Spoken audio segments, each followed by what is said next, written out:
2 more suspects have been arrested in connection with the murder of a Nigerian e-hailing driver, Isaac Satlat. The men, who are aged between 30 and 26, are due in the Pretoria Magistrate's Court alongside a 25-year-old woman who was arrested on Friday. Isaac Satlat was killed last week after attempting or accepting a request by 2 passengers. All of these suspects are due before the Pretoria Magistrate's Court this morning. Zola Sholwana joins us now live with the latest on the story. Zola, we've all seen, for those of us who had the stomach to sit through it, that dash cam footage showing the attack on this e-hailing driver. Well, yes, indeed, Michelle. In fact, when we spoke to, the family spokesperson, he was detailing how that video that many of us saw affected the father, whose health condition is not in a good state because of how he saw his life, he saw his son take his last breath. There's been a lot of sentiments of people saying that he didn't deserve to be killed like that. He was just a 22-year-old who was trying to make a living, so he would, go to his usual job as an intern during the day, and then after hours he would, do e-hailing, accept rides, so that he's able to, take care of himself.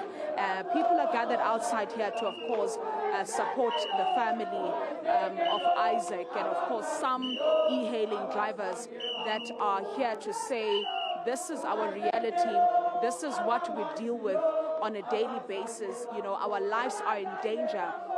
You basically anticipate anything when you, accept a trip. I'm going to also, get a reaction from them and find out, what they can tell us about this. So let me start with you. Thank you very much for your time.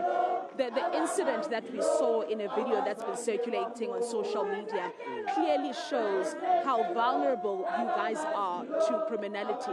Okay. Yeah, no, thank you so much for having me. Look, to be honest, we are tired of this. It has been happening for so long. And you know what? The government must come down and assist us and help us, because every day we are working for our families, and we are trying to make admins. But at the end of the day, we are being killed like nobody's business. And remember, we're working to survive, but we're not making much. So what happened to Isaac David? It's very sad.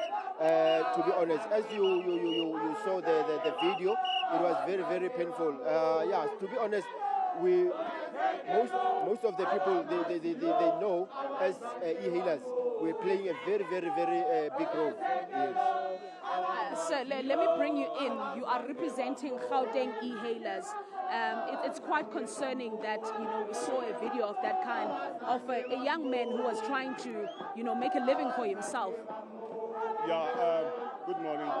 Yeah, it's very concerning to our industry. As to, we are always on the road. We are always trying to make a living. Though we are being attacked, we will continue to do our job. We are calling upon government to at least to establish a task team that will look after this kind of cases for e-hailing. As to whenever they go to court, they must prepare themselves thoroughly in order for these guys not to get a bail, because they are going back to the street and attack the very same people that are trying very hard to get their living. Furthermore, as a representative of NEC of NEFSA, which is a National E-Hailing Federation of South Africa, we are calling upon our government, furthermore, to see to it that, we need to have a system that will enforce or force the app companies to compensate those who are losing their lives on the street. Because at the moment, there's nothing that the app companies are doing to see to it that, those who are leaving behind when their breadwinners have been killed on the road, they can survive with. There's nothing at all. And then we further support, and we will continue to support one of us who defended himself here in Tshwane. He shot and killed a criminal. Therefore, we are in support of that, and we are saying whenever you are attacked, you have the right to protect yourself, which is a self-defense. So therefore, we are saying to our brother who managed to defend his life, we will be there and support him at all stages that he's going to go through. And then...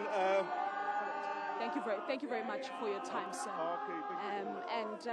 You know, Michelle, I just want my colleague to show you, those are pictures of Isaac, a man full of dreams, a man who was, you know, doing his internship. We were told by the family spokesperson that he was a hard worker more than anything else. He would do his internship during the day, and after hours he would then, you know, accept trips so that he's able to, you know, support his family back home. As we understand that most of his relatives are back in Nigeria. As we speak, we are told that the family has not really processed this reality, especially the mother, you know, who told the family spokesperson that she will only believe that her son, whom she hasn't seen for years, has departed this earth when she sees the corpse. And of course, we know that, you know, repatriation processes will be underway, and, you know, his body will be taken to Nigeria, where he will be laid to rest. You know, it's quite tragic, Michelle, when you think about it. Many people saying that nobody deserves to be killed like a chicken, or killed the way that, you know, Isaac was killed, you know, where you saw that he was fighting, trying to defend himself until he took his last kick. And the people that are behind me, and of course I'm hoping to also get to hear from, you know, a driver that, you know, employed him, somebody that interacted with Isaac, you know, and find out, you know, how this has affected them as well. I want to see if we can actually get to speak to some people. Thank you so much for your time, sir. Why are you here today? What are you hoping to see? We're hoping to see that these three barbaric people, they rot in jail. You cannot take someone's life like that. Now it's a test to the judiciary to see if the law is going to be enforced fairly without prejudice. So we are hoping that these people don't be no bail. We don't want bail because a bail will provoke us. That's all. Thank you. Thank you very much. These are people who are demanding that bail should not be granted to the three accused. All they want to see happen is, of course, you know, they want to see justice being served. And you see that people are frustrated by what is happening. Perhaps we should get closer and hear what they are saying, Michelle.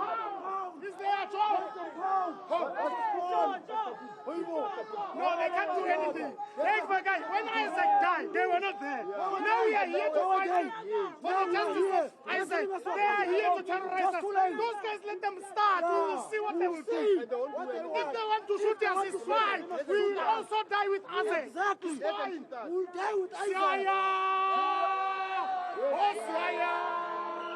Frustration mounting there, Michelle. I mean, the streets are actually packed, and people are here to say that, you know, Isaac was not just an Uber or a Bolt driver. He was a human being. He was a son. He was a brother to many of the people that you are seeing here. We will, of course, monitor the story and get to speak to more family members that we understand will be attending court today. Back to you in studio.